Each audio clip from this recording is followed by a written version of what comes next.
अभी कोविड के संक्रमण काल में और चाइना सिचुएशन पर कई किस्म के प्रश्न आए और कई किस्म की चर्चाएं हुई हैं। सबसे पहले तो मैं सोनिया जी को ये कहना चाहता हूं कि under the garb of Chinese crisis and about the COVID-19, one should not shy to answer the questions which the nation wants to know. ये कोविड के कारण या चाइना की जो सिचुएशन है उसके कारण मूल प्रश्नों से बचने का प्रयास सोनिया जी न करें, क्योंकि भारत की बहादुर फौज सक्षम है देश की रक्षा करने में, देश की सरहदों की रक्षा करने में, और प्रधानमंत्री श्री नरेंद्र मोदी जी के नेतृत्व में देश सुरक्षित भी है, मजबूत भी है और देश के जांबाज हमारे आर्मी के लोग देश की रक्षा करने में सक्षम हैं। उसकी संप्रभुता से लेकर और बॉर्डर्स की रक्षा करने में our army people are capable. The same way as far as COVID-19 is concerned, under the dynamic leadership of Prime Minister Modi, India has fought COVID-19 in the best possible manner, and we can say that the Corona warriors, the doctors, the paramedics, the staff nurse, the people involved in sanitation, and also the police officials have played a tremendous good role which should be applauded by one and all. तो इसलिए सोनिया जी को इनकी चिंता करने की जरूरत नहीं है। इनकी प्रधानमंत्री जी के नेतृत्व में देश इन सारे विषयों के बारे में सुरक्षित भी है और सक्षम भी है लड़ने के लिए। लेकिन हम गांधी परिवार से उनके किए गए कर्मों के बारे में, the sins, the deeds which they have done during the governance, the people of India, 1.3 billion people of India want to know about it. 130 crore का देश जानना चाहता है कि आपने सत्ता में रहते हुए क्या क्या काम किया और किस तरीके से आपने देश के विश्वास के साथ विश्वासघात किया है, उसकी जानकारी देना चाहता है। मैंने कुछ दिन पहले, 2 दिन पहले ट्वीट करके राहुल गांधी फाउंडेशन के विषय पर प्रश्न उठाए थे। RGF पर मैंने प्रश्न उठाए थे। आज पी चिदम्बरम साहब बोलते हैं कि प्रिजम्पटिव ऑफर है हमारा, और वो प्रिजम्पटिव ऑफर ये है कि राजीव गांधी फाउंडेशन वो पैसा वापस लौटा देगा। सबसे पहली बात तो यह है कि अगर पूर्व वित्त मंत्री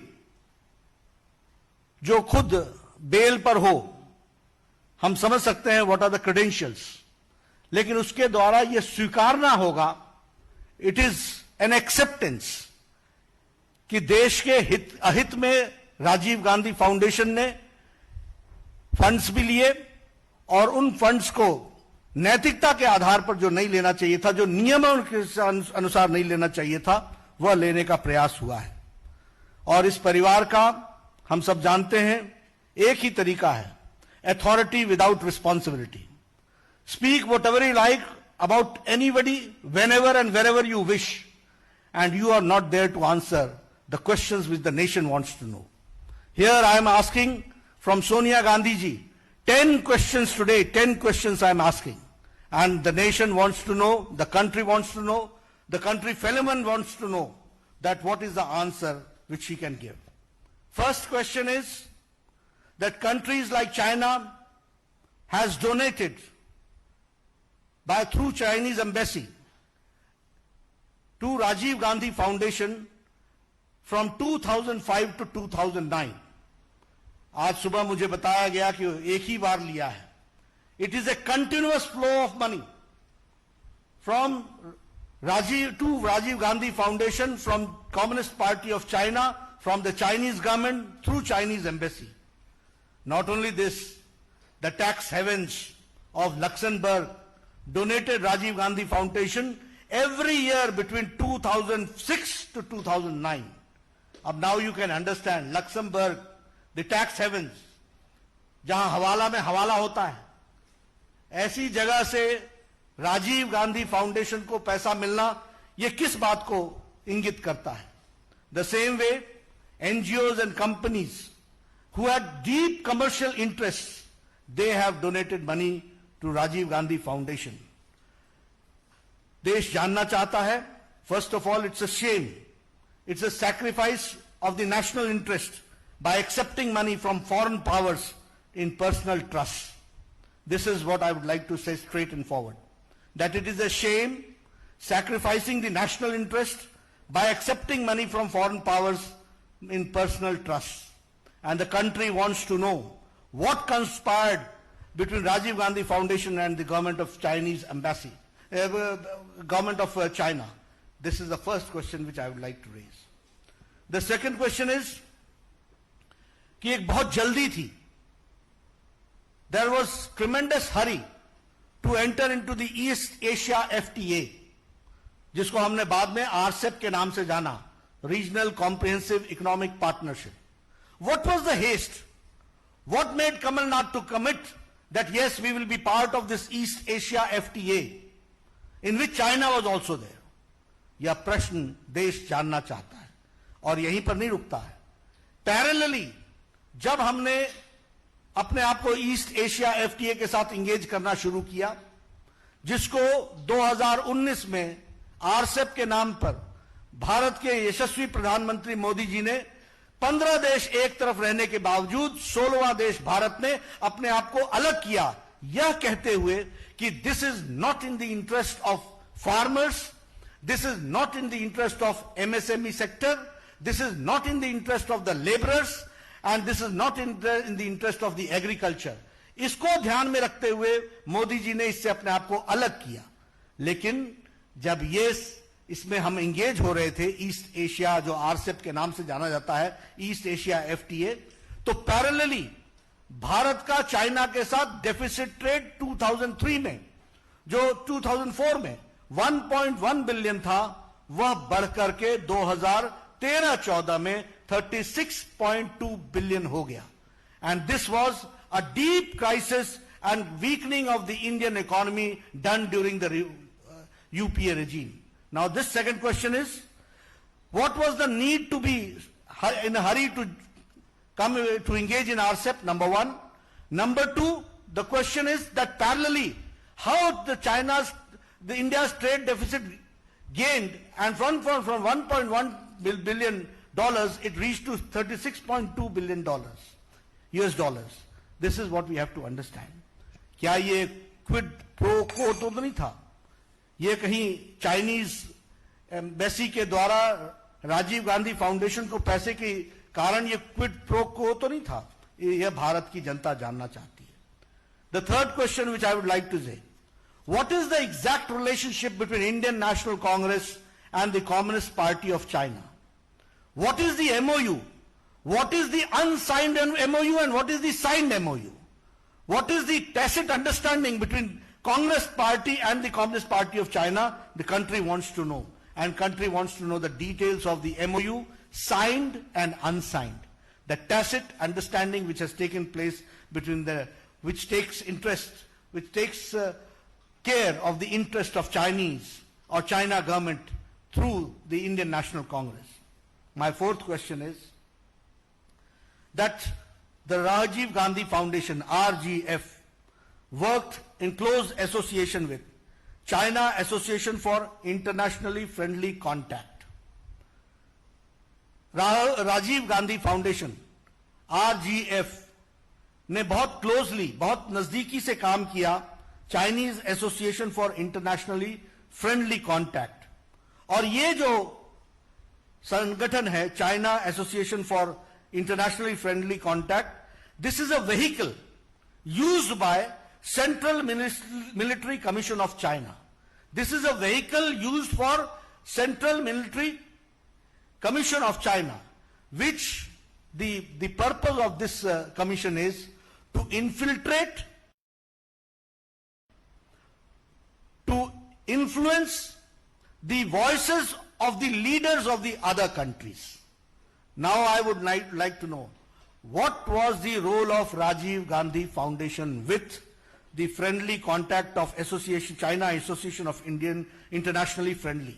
and what was the relationship between Central Military Commission of China, which was trying to infiltrate and influence the policy makers of our country and trying to influence their voices, इसके बारे में हम जानना चाहते हैं। और इसके साथ साथ हम यह भी जानना चाहते हैं कि how much influence and infiltration was done by Chinese government through this Rajiv Gandhi Foundation. So this is my fourth question. Now I come to the fifth question. I have asked 4 questions about the involvement of Chinese government with Rajiv Gandhi Foundation. Now the fifth question is related to the PM National Relief Fund. The country would like to know कि प्रधानमंत्री national relief fund जो लोगों की सेवा करने के लिए है, जो लोगों के हार्ड अर्न मनी है, जो लोगों की राहत पहुंचाने के लिए है, जो प्रधानमंत्री के माध्यम से जनता जनार्दन की सेवा के लिए है, उसमें से 2005 से लेकर 2008 तक राजीव गांधी फाउंडेशन को पैसा क्यों गया? Why the money was diverted from PM National Relief Fund from 2005 to 2008 to Rajiv Gandhi Foundation? This is the question which the country and my country fellow men wants to know. हमारे देशभक्त जानना चाहते हैं। हमारे देश की जनता जिन्होंने पूरी ताकत के साथ प्रधानमंत्री नेशनल रिलीफ फंड को मजबूती प्रदान की, हार्ड अर्न मनी दिया, वह उसका पैसा को राजीव गांधी फाउंडेशन में क्यों डाइवर्ट किया गया? I would also like to know that UPA government में it was forced for multiple ministries like MHA, MHRD, Health Ministry, PSUs like SAIL, like GAIL, like SBI, ONGC, इनको RGF को fund release करने के लिए force किया गया। मैं ये जानना चाहता हूं कि ये लोगों का hard earn money, my fifth question is the hard earned money of the people, why it was transferred and diverted to Rajiv Gandhi Foundation, which is a personal trust. What intention was there? इसमें intent क्या था? यह देश की जनता जानना चाहती। कारण क्या था? किस लिए दिया गया? यह सरकार, मनमोहन सिंह की सरकार, यह राजीव गांधी फाउंडेशन की सेवा के लिए लगी हुई थी या गरीब जनता की सेवा के लिए लगी हुई थी? सोनिया गांधी जी के इंटरेस्ट को वॉच करने के लिए लगी थी या गरीब जनता की सेवा के लिए लगी थी? यह विषय हमको जानने की जरूरत है और यह देश भी जानना चाहता है। Rajiv Gandhi foundation took hefty donations from major Indian corporates और लोगों के लिए गरीबी का नारा लगाते रहे। The rhetoric was about poor people, गरीबी के बारे में बोलते रहे, लेकिन कॉर्पोरेट्स के साथ बड़े डोनेशंस लिए गए और बड़े डोनेशंस के जगह पर हेफ्टी कॉन्ट्रैक्ट्स दिए गए और यह था क्विड प्रो को। इसको कहते हैं क्विड प्रो को। एक तरफ से पैसे लिए गए और उसी माध्यम से, उनके इन्फ्लुएंस से हेफ्टी डोनेशंस भी लिए गए और हेफ्टी कॉन्ट्रैक्ट्स भी दिए गए। यह मेरा छठा प्रश्न है। मेरा सातवां प्रश्न है कि प्रधानमंत्री नेशनल रिलीफ फंड का ऑडिटर कौन है? Who is the auditor of PM National Relief Fund? The auditor was Thakur, Vaidyanathan and Iyer Company. This was founded by Mr. Rameshwar Thakur, who happened to be the Minister of Finance, State Minister, Union State Minister of Finance. अब आप देखिए national interest कैसे compromise होते हैं। And he was MP of Rajya Sabha for 2 terms and he was governor of 4 states. 4 states का वो governor था। तो ऐसे Rameshwar Thakur his company was the auditor of PM National Relief Fund for decades together. Country wants to know कि ऐसे लोगों को इस तरीके का कॉन्ट्रैक्ट देकर के क्या सरकार करना चाह रही थी? और आपको यह भी मालूम होना चाहिए कि पीएम नेशनल रिलीफ फंड में एक ट्रस्टी इंडियन नेशनल कांग्रेस का प्रेसिडेंट भी है। इसलिए मैंने कल आरोप लगाया था कि पीएम नेशनल रिलीफ फंड का ट्रस्टी सोनिया गांधी, राजीव गांधी फाउंडेशन का कि चेयरपर्सन सोनिया गांधी, खुद पैसा निकालो और खुद अपने ट्रस्ट में डालो। Nation wants to know, the country wants to know, ये मैं आपको बताना चाहता हूं, देश के लोग जानना चाहते हैं। राजीव गांधी फाउंडेशन को आज 2019 में 100 करोड़ का corpus as on evaluated on 2019। मैं जानना चाहता हूं कि राजीव गांधी फाउंडेशन को जवाहर भवन के नाम पर वह जमीन करोड़ों की परपेचुअल लीज पर कैसे दी गई? Why was it given and why was it selected only to be given at such a costly place on a perpetual lease? यह भी देश जानना चाहता है। डॉक्टर मनमोहन सिंह ने 100 करोड़ रुपए इनको 1991 के बजट में दिया। उसके बाद कंटिन्यूअस मिनिस्ट्रीज ने, वेरियस मिनिस्ट्रीज ने इनकी फंडिंग की, पीएसयूज ने फंडिंग की। But now the people of India wants to know that why the accounts of Rajiv Gandhi Foundation refused for the CAG auditing. क्यों auditing नहीं हुई? Why it was refused? Why RTI was not applicable in Rajiv Gandhi Foundation? ये इनके अधिनायकवाद का, ये इनका अहंकार का सूचक है। ये कुछ भी कर गुजरेंगे, नियम को धत्ता दिखाएंगे, कानून को धत्ता दिखाएंगे, लेकिन उसके बावजूद भी जो मर्जी होगी वो करेंगे। और आज हम ये जानते हैं कि यह न इसकी सीएजी ऑडिटिंग है और न ही ये आरटीआई के अंदर आता है। ये क्या कारण है? कंट्री वांट्स टू नो, ये मैं आपके सामने बोलना चाहता हूं। और मैं डॉक्टर मनमोहन सिंह से कहूंगा कि what is Sonia Gandhi to hide, number 1, and number 2, Manmohan Singh ji, what have you to say on this monumental loot and the organized plunder of public money? What has Manmohan Singh to say about this monumental loot and about the plunder of the public money? Now my 9th question is, Rajiv Gandhi Foundation not only took money and there were scams, but it also gave donations, dodgy donations. पैसा तो लिया ही लिया, देने का भी काम किया, और वो देने का काम डॉजी तरीके से किया गया। I would like to know कि राजीव गांधी फाउंडेशन ने इन डोनेट ने कैसे डोनेट किया राजीव गांधी चैरिटेबल ट्रस्ट को, जो कंट्रोल्ड होती है बाय फैमिली, परिवार के द्वारा चलती है, owned by Christian missionary organization known as World Vision. अब आप देखिए, पब्लिक मनी को ट्रस्ट में लाओ, ट्रस्ट से प्राइवेट ट्रस्ट में ट्रांसफर करो, और प्राइवेट ट्रस्ट में ट्रांसफर करके उसको अपने निजी स्वार्थों के लिए इस्तेमाल करो। यह काम पकड़ा, और ऑडिट मत कराओ, आरटीआई ना पूछने दो। यह 21वीं शताब्दी के भारत में चल रहा था, यह इस तरीके की गतिविधि चलती रही।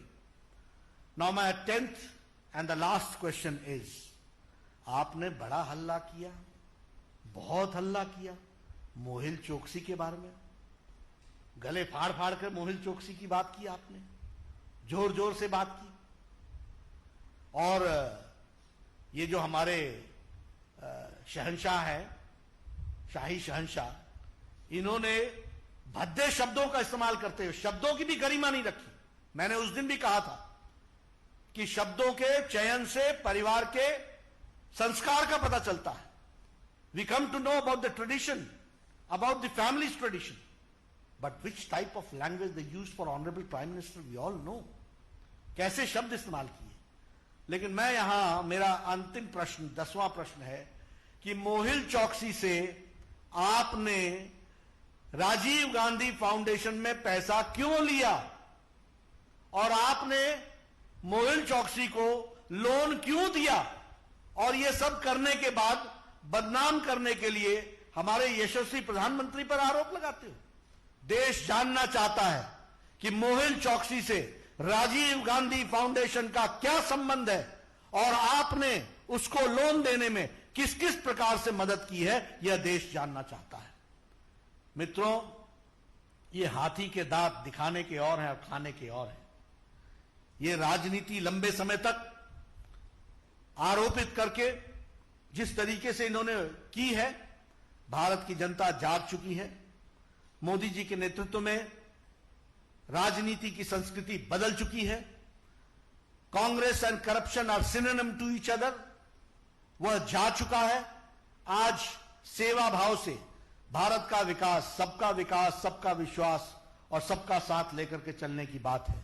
और मैं रीइटरेट करता हूं भारतीय जनता पार्टी के राष्ट्रीय अध्यक्ष के दृष्टि से, हैसियत से, कि हमारी पार्टी यशस्वी प्रधानमंत्री श्री नरेंद्र मोदी जी के सारे कार्यक्रमों से पूरी ताकत से जनता तक पहुंचाएगी और विकास में अपना पूरा योगदान करेगी और भारत की तस्वीर बदलने में कोई कसर नहीं छोड़ेगी। और साथ ही साथ ये दोहरे चेहरे रखने वाले राजनेताओं को भी पर्दाफाश करने में हम कोई कसर नहीं छोड़ेंगे। हम इस बात को आपके सामने कहना चाहते हैं। आपने मेरी बात सुनी है, आपका बहुत बहुत धन्यवाद। देश से जो उठाए मैंने प्रश्न है, मुझे पूरा विश्वास है कि कांग्रेस पार्टी इस पर जवाब देने की हिम्मत करेगी। मैं चाहूंगा कि वह जरूर करे प्रजातंत्र के अंदर। धन्यवाद मित्रों। बहुत बहुत शुक्रिया।